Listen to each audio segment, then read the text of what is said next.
राधे राधे, जय श्री कृष्णा, हर हर महादेव। आज के सत्संग में आप सभी का स्वागत है, अभिनंदन है। आज के सत्संग में हम चर्चा करेंगे परमात्मा की प्राप्ति में आने वाली बाधाओं की, अर्थात वे कौन सी बाधाएं हैं जो ईश्वर प्राप्ति में रुकावट डालती हैं। तो ज्ञान ये कहता है कि जब तक भोग और संग्रह इन दो चीजों में मनुष्य की आसक्ति रहती है, तब तक वो ईश्वर की प्राप्ति का निश्चय नहीं कर सकता। फिर ईश्वर की प्राप्ति करना तो दूर की बात है। ऐसा ज्ञान बताता है। श्रीमद् भगवद गीता में भी आता है, भोग ऐश्वर्य प्रसक्ता नाम तया प्रहत चेतसाम व्यवसायत्मका बुद्धि समाधो न विधीयते। अर्थात जब तक भोग और संग्रह में आसक्ति है, संसार के पदार्थों में सुख लेते रहेंगे, धन संपत्ति का संग्रह बना रहे, ऐसी भावना भीतर बनी हुई है, तब तक प्रयत्न करते हुए भी परमात्मा को नहीं जान सकते। क्यों? क्योंकि हृदय में परमात्मा की जगह भोग और धन आकर बैठ गए हैं।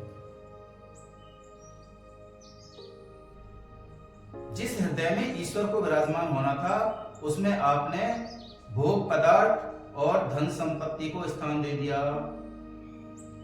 ईश्वर के आसन पर भोग और पदार्थों को बैठा लिया। अब ईश्वर कहां बैठे? जिस चित्त से ईश्वर का चिंतन करना था, मनन करना था, भजन करना था, उसका हरण हो गया। भोग पदार्थों ने चित्त का हरण कर लिया।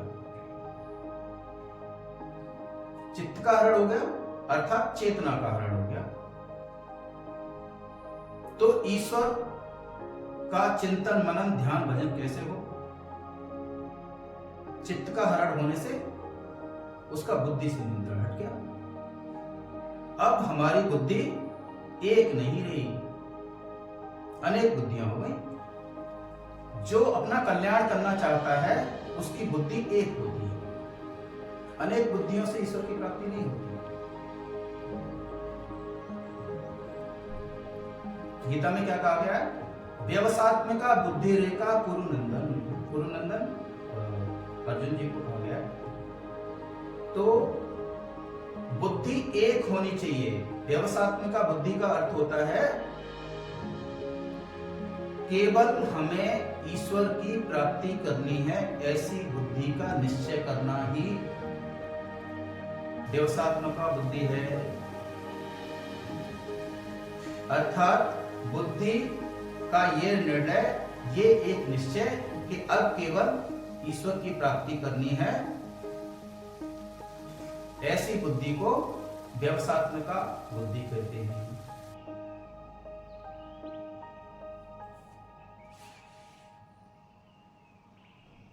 तो ऐसी बुद्धि का निश्चय केवल एक ही होता है, सिर्फ परमात्मा की प्राप्ति।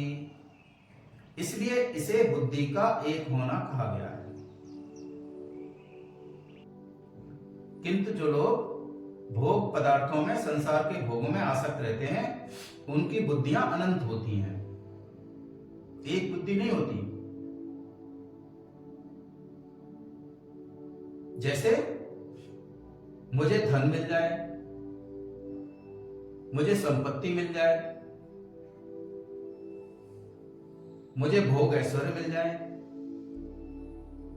मुझे मान सम्मान मिल जाए, मुझे ऊंचा पद मिल जाए, ऐसी अनंत अनंत बुद्धियां रहती हैं, अनेक बुद्धियां रहती हैं। धन मिल जाए तो कैसे मिले? व्यापार से मिले,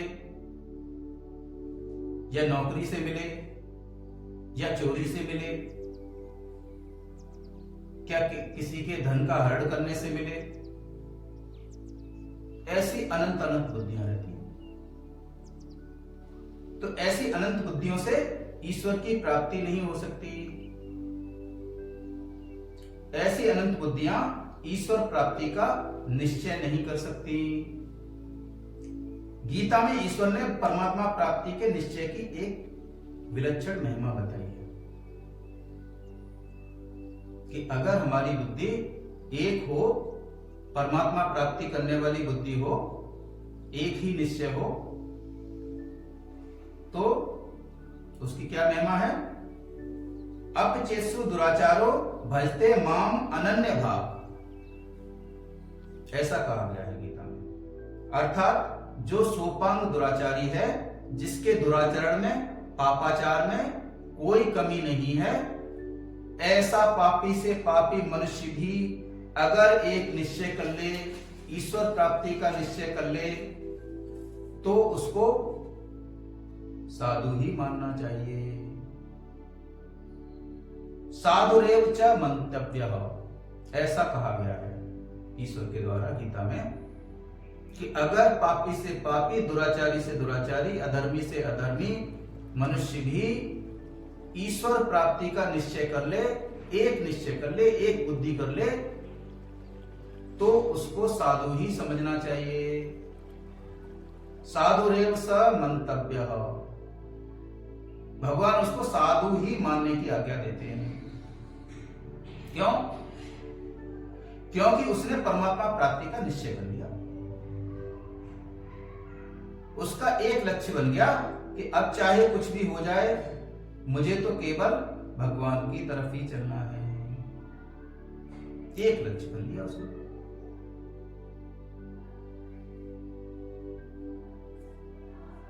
तो ये कैसे संभव है? ईश्वर कहते हैं पापी से पापी, दुराचारी से दुराचारी मनुष्य भी यदि प्रण कर ले कि आज के बाद मैं कोई पाप नहीं करूंगा, कोई दुराचार नहीं करूंगा, कोई व्यभिचार नहीं करूंगा, कोई चोरी नहीं करूंगा, किसी धर्माचरण से धन नहीं कमाऊंगा, चाहे भूखा मर जाऊं, चाहे जीवन चला जाए, चाहे प्राण ही क्यों ना चले जाए, पर पाप नहीं करेंगे, अधर्म का आचरण नहीं करेंगे।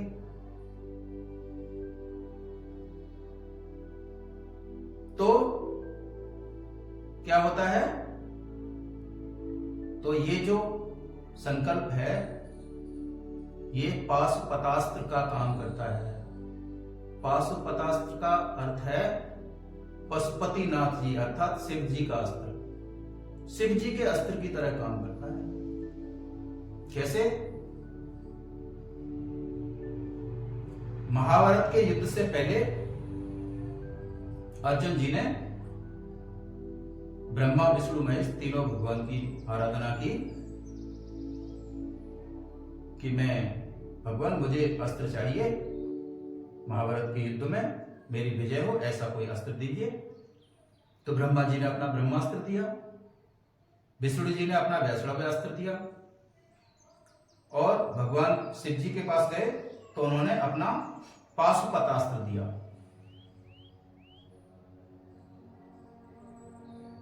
तो भगवान शिव जी ने कहा कि ये जो मैं अपना पाशुपतास्त्र आपको दे रहा हूं, ये अपने पास रख लेना, इसको चलाने की आवश्यकता नहीं पड़ेगी। ये अस्त्र अपने पास रखने से ही आपकी विजय की सिद्धि हो जाएगी, आप युद्ध जीत जाएंगे, सारे शत्रु आपके पराजित हो जाएंगे। ये ऐसा अस्त्र है।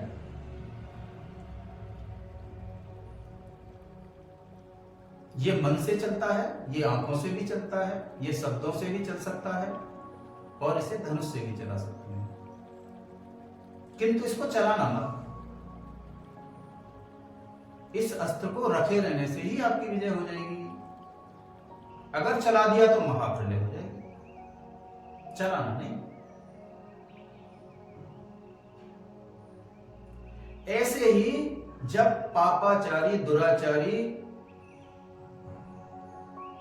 संसार के विषयों में लिप्त, धर्म विरुद्ध आचरण करने वाला विषयी पुरुष भी, सोपांग दुराचारी भी सोपांग दुराचारी का मतलब है जो अंग उपंग सभी से दुराचार करता है, सभी से पापाचरण करता है। ऐसा सोपांग दुराचारी भी अगर ये प्रण कर ले कि मैं आज के बाद कोई पाप नहीं करूंगा, कोई दुराचरण नहीं करूंगा, चाहे जान चली जाए, चाहे मैं भूखा मर जाऊं, चाहे कुछ भी हो जाए, पाप आचरण आज के बाद नहीं करूंगा, आज के बाद सिर्फ ईश्वर की प्राप्ति करूंगा, ईश्वर का भजन करूंगा, ईश्वर के रास्ते पर चलूंगा।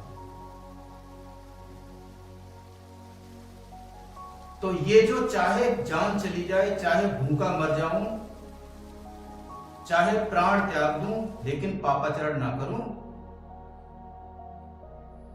ये जो संकल्प है प्राण त्यागने का या भूखे बनने का, ये पाशुपतास्त्र है, शिव जी का दिया हुआ अस्त्र है। ये आपको चलाना नहीं पड़ेगा, बिना चलाए आप की विजय हो जाएगी, बिना चलाए आपकी विजय हो जाएगी। पाप आचरण छोड़ने से, व्यभिचार छोड़ने से, भ्रष्टाचार छोड़ने से, निषिद्ध कर्म छोड़ने से, अधर्म का आचरण छोड़ने से कोई भूखा नहीं मरेगा, किसी की जान नहीं जाएगी, किसी को प्राण नहीं त्यागने पड़ेंगे। ये तो शिव जी का अस्त्र है आपके पास, चलाने की जरूरत नहीं पड़ेगी, प्राण त्यागने की जरूरत नहीं पड़ेगी, भूखा मरने की जरूरत नहीं पड़ेगी, परिवार ना पले ऐसी जरूरत नहीं पड़ेगी, सब कुछ पहले से बेहतर चलेगा, क्योंकि ये पशुपति अस्त्र की तरह काम करेगा। आपके सारे काम पहले से अच्छे चलेंगे, परिवार पहले से अच्छा चलेगा, जिम्मेदारियां अच्छी चलेंगी, जीवन आपका पहले से सुखद रहेगा। पाप के प्रारब्ध की चिंता आप छोड़ दीजिए।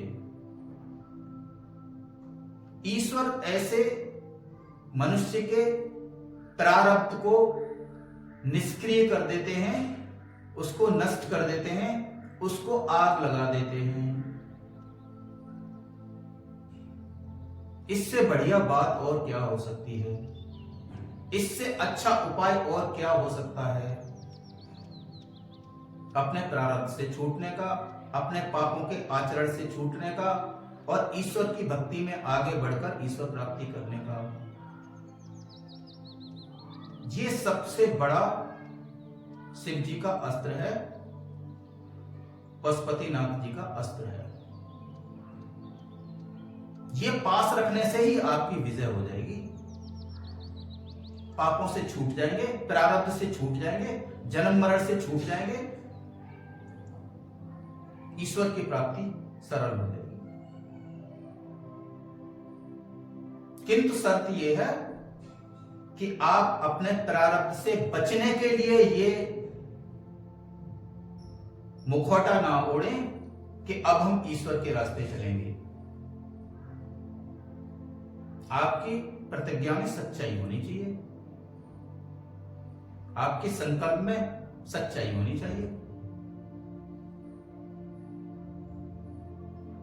पाप से बचने के लिए रास्ता नहीं है ये कि पाप के अब जो प्रारब्ध बन गया है पाप कर्मों से, उसके फल से बचने के लिए हम ईश्वर के रास्ते चलेंगे। नो, ये रास्ता उसके लिए है ही नहीं।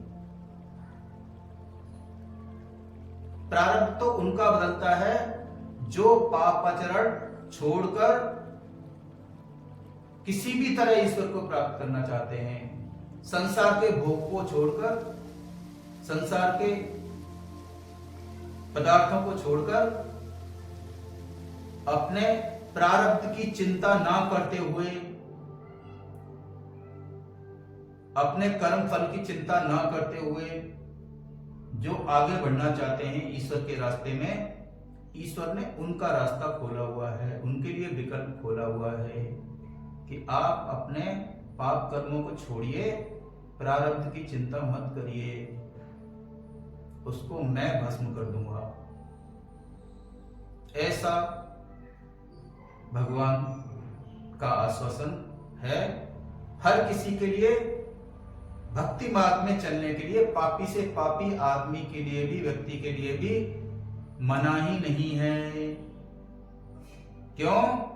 क्योंकि कल को पापी व्यक्ति, पापी मनुष्य यह ना बोल पाए कि भगवान हम तो इतने बड़े दुराचारी थे, हम तो इतने बड़े पापी थे, हमारा तो इतना बुरा प्रारब्ध था, हम ईश्वर के रास्ते में कैसे चलते, हमको आप कैसे मिलते, हम भक्ति कैसे कर पाते। उनके लिए रास्ता खुला हुआ है।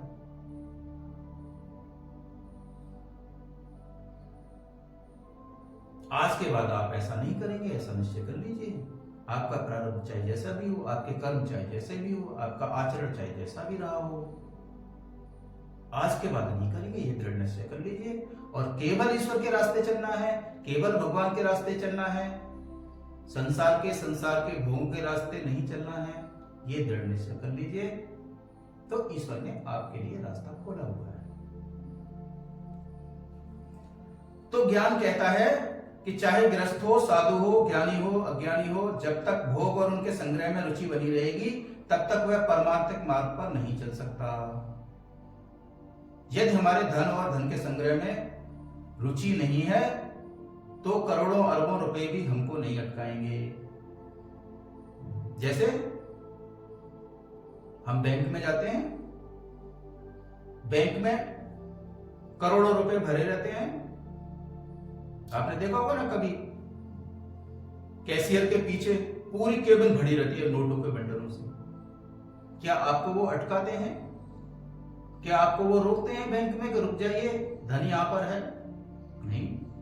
आप अपने खाते के पैसे लेते हैं, 2-4 हजार 10,000 जो लेना है, अपना पैसा लेते हैं, निकल लेते हैं। उन धन से कोई फर्क पड़ा आपको? उस धन ने आपको अटकाया? कल को अगर बैंक में आग लग जाए, उस धन को आग लग जाए, आपको कोई फर्क पड़ेगा? नहीं पड़ेगा। क्यों?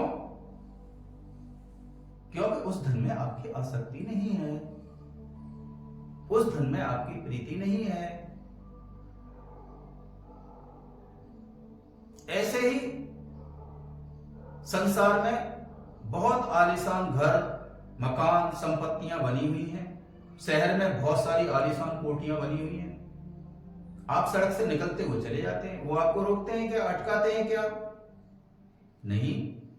आपको पता है ये मेरी कोठी है ही नहीं, ये मेरी संपत्ति है ही नहीं, ये मेरा मकान है ही नहीं। लेकिन अपने मकान में आसक्ति है, अपने मकान में प्रीति है,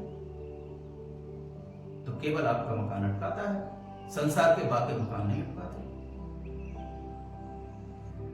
ऐसे ही आपके 4-6 परिजन हैं, उनमें आपकी आसक्ति है, उनमें आपकी प्रीति है, उनके सुख दुख में आप दुखी होते हैं,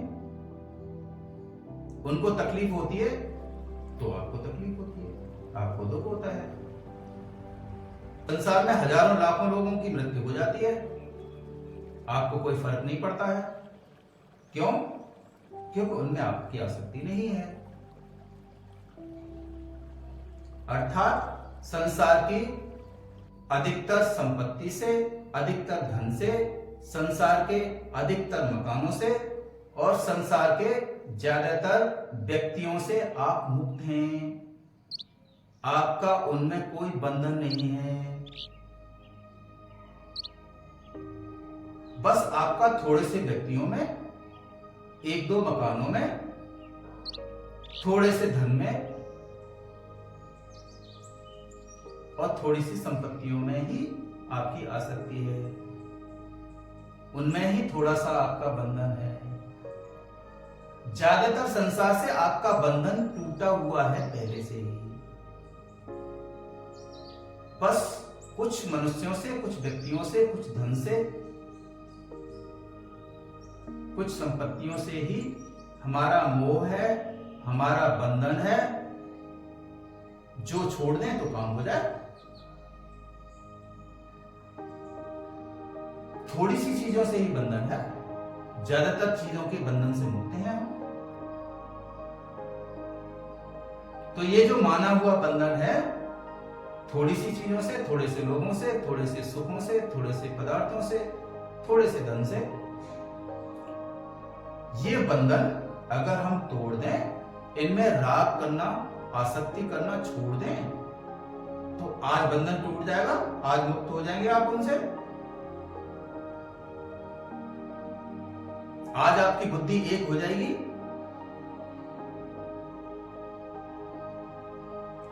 व्यवसात्मिका बुद्धि रेखा कहा है ना, वो आज हो जाएगी। व्यवसात्मिका बुद्धि, ईश्वर पर चलने वाली बुद्धि, ईश्वर के रास्ते में चलने वाली बुद्धि, भगवान को प्राप्त करने वाली बुद्धि आज हो जाएगी। बस थोड़ी सी हिम्मत करने की जरूरत है।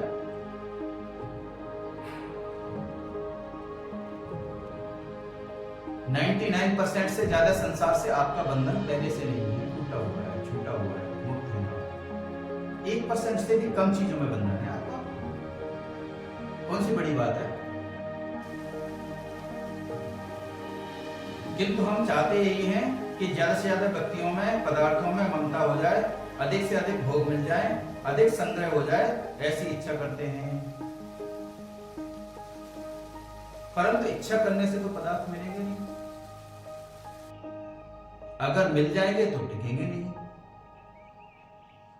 अगर टिक भी जाएंगे तो आप नहीं टिकेंगे। आप कितने दिन टिकेंगे? अगर पदार्थ मिल भी जाएं, इकट्ठे कर भी लें, संग्रह कर भी लें, और वो टिक भी जाए, ये मान भी लिया जाए, तो आप कितने टिकने वाले हैं? आपका 6 महीने का पता नहीं है, आपका 2 महीने का भी पता नहीं है, आपके 4 दिन का भी पता नहीं है। कोई प्रेडिक्ट नहीं कर सकता कि आप कितने दिन रहेंगे।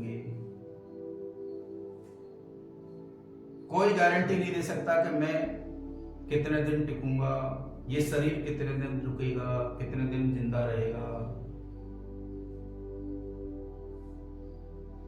तो फिर भोगों का संग्रह क्यों? तो फिर धन का संग्रह क्यों? तो फिर पदार्थों का संग्रह क्यों? ये पदार्थ, भोग पदार्थ, धन संपत्ति टिकेगी नहीं। ये टिक जाएगी तो आप नहीं टिकेंगे। आप नहीं टिकेंगे तो क्या होगा? आपका बंधन हो जाएगा। इनमें आपके आसक्ति का बंधन बना रहेगा। बंधन हो जाएगा आपका। अंत समय तक, अंतिम सांस तक आपकी आसक्ति धन में, पदार्थों में, जो आपने संग्रह किए हैं उनमें बनी रहेगी।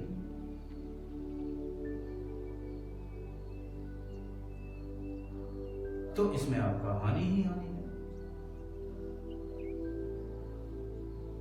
कहा गया है, मैं बुरी बलाए है, सको तो निकसो भाग, कब तक निभे राम जी रुई लपेटिया। ये जो भोग पदार्थ आपने इकट्ठे कर रखे ना, ये रुई में लपटी हुई आग की तरह है। रुई में लपेट के आप आग हथेली पे रख लो, बहुत अच्छा लग रहा है, सेक मिल रहा है इससे, लेकिन कितनी देर? वो आपके हाथ को ही जलाएगा, वो आग आप ही के हाथ को जलाएगी। ऐसे ही संसार के भोग हैं। संसार के भोग कितने दिन टिकेंगे? स्थायी भोग तो है नहीं, वो टिकने वाले भोग है नहीं, उनका सुख भी टिकने वाला नहीं है।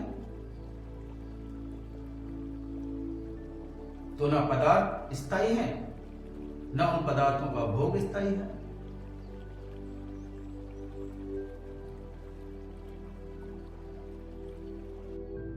तो जिन पदार्थों में मैं और मेरापन करते हो, वे कितने दिन ठहरेंगे? वे ठहरेंगे नहीं, पर आपका पतन कर देंगे। पतन कैसे हो जाएगा? जिन जिन भोगों में, पदार्थों में, व्यक्तियों में आपकी आसक्ति है, आपकी प्रीति है, आपका राग है, उनका चिंतन आपकी अंतिम सांस तक रहना है। भोगों का क्या नुकसान है? जब तक भोग पदार्थ रहते हैं तब तक आप उनसे सुख लेते रहते हैं। जब भोग पदार्थ नहीं रहते हैं अथवा आप उन भोग पदार्थों को भोगने में सक्षम नहीं रहते हैं,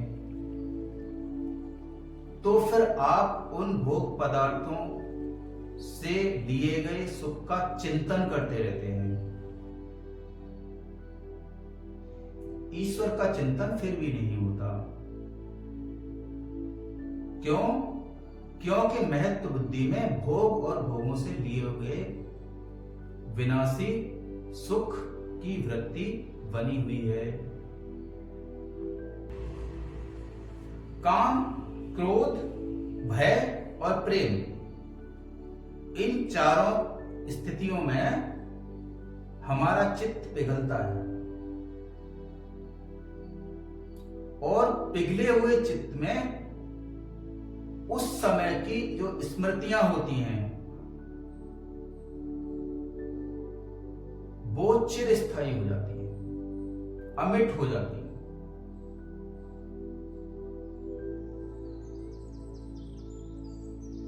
इसका क्या अर्थ हुआ? जब हम काम इच्छा पूरी कर रहे होते हैं उस समय हमारा चित्त पिघला हुआ रहता है। उस समय जो सुख अनुभूति की स्मृति होती है वो अमिट हो जाती है। जैसे पानी को बर्फ जमाने के लिए रख दीजिए, उसमें जो भी गंदगी होगी वो फ्रीज हो जाएगी। उसके बाद आप जब वो ठोस हो गया तब आप देखेंगे फिर उस गंदगी को निकालना चाहें नहीं निकलेगी, वो अमिट हो गई, चिरस्थायी हो गई। ऐसे ही भोग पदार्थों की भोगने की जो स्मृति है, भोगने में जो सुख की अनुभूति हुई उसकी जो स्मृति है वो चिरस्थायी होती है, वो इस जन्म के अंत तक चलती है। इसलिए जब हम भोग भोगने की स्थिति में नहीं होते हैं, इंद्रियां और शरीर भोग भोगने की स्थिति में नहीं रहता है, तो उन्हीं स्मृतियों से भोगों का चिंतन करके सुख लेते रहते हैं।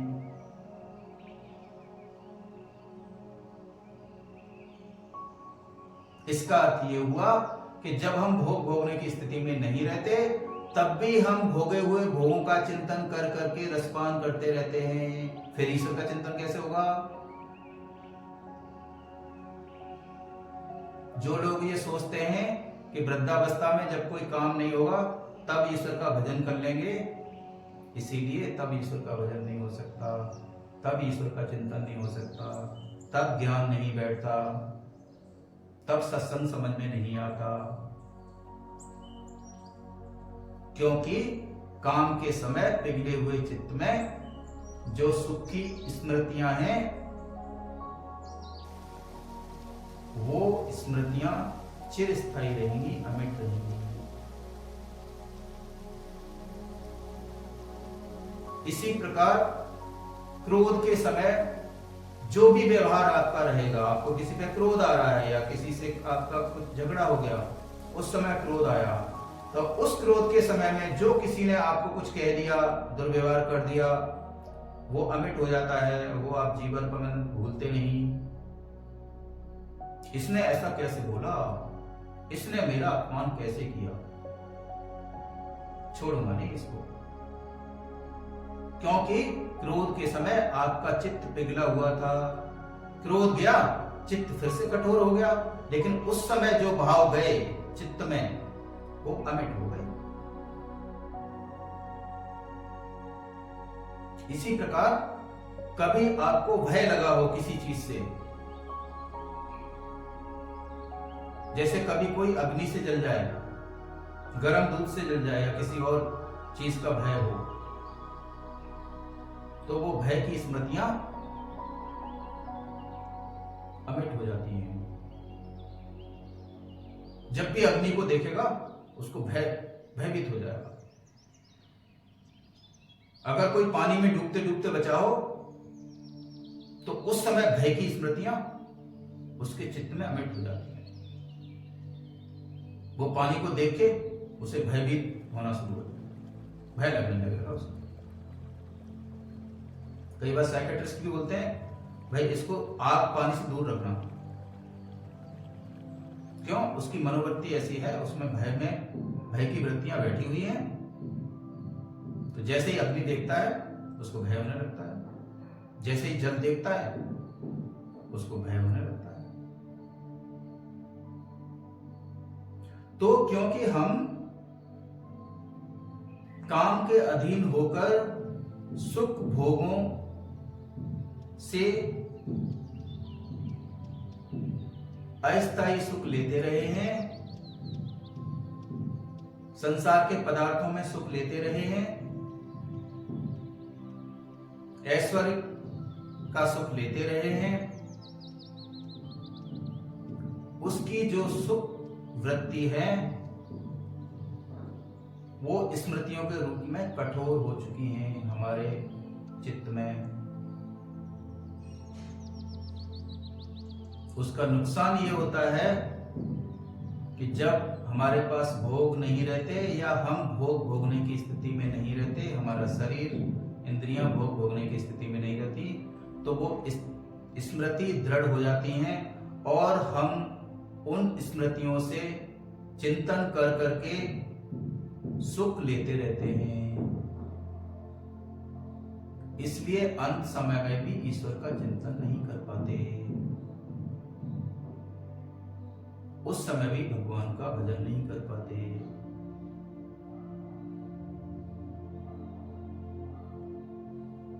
तो क्या करना चाहिए? इसलिए हम सभी के लिए आवश्यक है कि संसार के भोग और संग्रह की इच्छा का भीतर से त्याग कर दें। तो संसार के भोग और संग्रह की इच्छा का भीतर से त्याग कर दीजिए।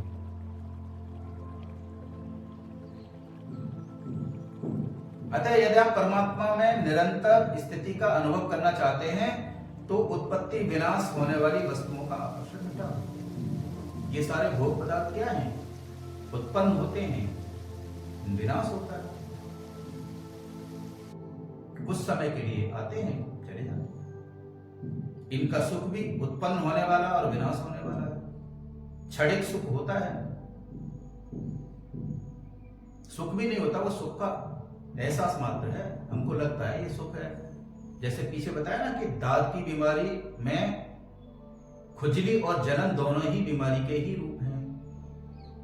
खुजली करने से हमें सुख की अनुभूति होती है, उसके बाद जलन होती है तो दुख की अनुभूति होती है दोनों दांत की बीमारियां। ऐसे ही संसार के जो भोग हैं उनमें किसी में सुख नहीं है, दांत की बीमारी है। आप खुजलाने को सुख समझ लेते हैं, बस यही तो भूल करते हैं। अगर असल में सुख होता तो वो टिकता।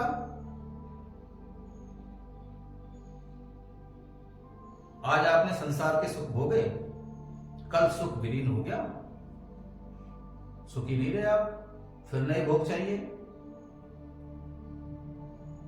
तो इसका अर्थ यही है कि सुख था नहीं, होता तो टिकता। तो हमें क्या करना चाहिए? नाशवान वस्तुओं का आकर्षण मिटाना चाहिए, उत्पत्त और विनाश होने वाली वस्तुओं का आकर्षण मिटाना चाहिए।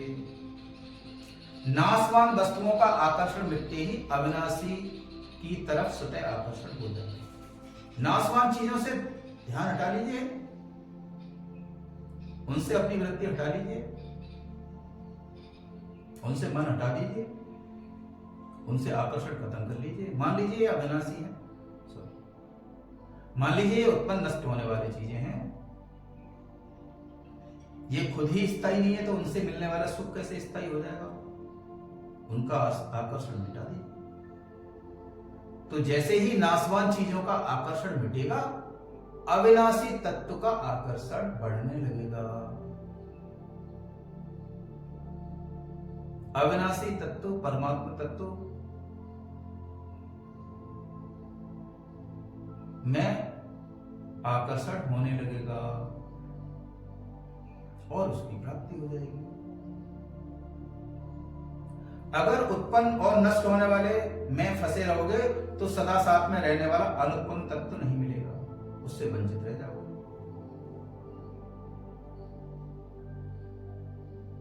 जो अविनाशी तत्व है वो कभी उत्पन्न होता नहीं, और हम फंसे किसमें हैं? उत्पन्न और नष्ट होने वाले भोग पदार्थों में, व्यक्तियों में, धन में, संपत्ति में, घर में, मकान में। ये तो उत्पन्न होते हैं, नष्ट हो जाते हैं, इनमें कहां सुख है? अनुत्पन्न तत्व क्या है? परमात्म तत्व, ईश्वर तत्व। तो अगर हमने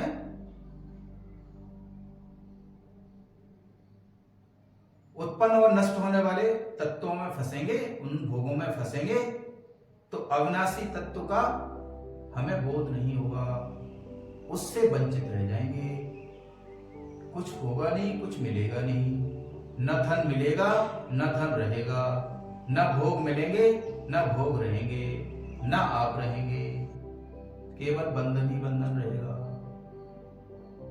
तो क्या लाभ हुआ? कोई लाभ नहीं हुआ। इसलिए अगर परमात्म तत्व की प्राप्ति करना चाहते हो तो भोग और संग्रह की इच्छा का त्याग करो। स्थायी सुख चाहते हैं, अविनाशी सुख में टिकना चाहते हैं, अविनाशी तत्व में टिकना चाहते हैं,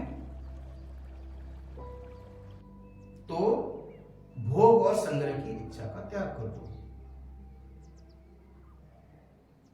जैसे ही भोग वृत्ति हटेगी वैसे ही भगवत वृत्ति जागृत हो जाएगी।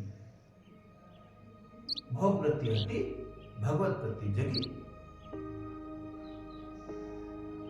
बहुत सीधी बात है। तो भगवत वृत्ति जागृत होने से ईश्वर मार्ग में गति होने लगेगी, परमात्मा के ज्ञान में रुचि बढ़ने लगेगी, और एक दिन ईश्वर की प्राप्ति हो जाएगी। सरल मार्ग है, सरल बात है।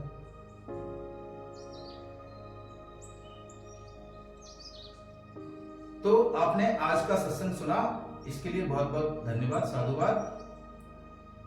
आज के सत्संग को अपने मित्रों और परिचितों तक भी पहुंचाने में हमारा सहयोग करें। अगर आज के सत्संग से संबंधित आपका कोई प्रश्न हो, जिज्ञासा हो, तो दी हुई कॉन्टैक्ट डिटेल्स पर संपर्क कर सकते हैं। आपका जीवन ऐसे ही भगवत मार्ग पर आगे बढ़ता रहे, उन्नत बने, सुखमय बने, आनंदमय बने, ऐसी मेरी कामना है, प्रार्थना है। आप सभी को राधे राधे, जय श्री कृष्ण।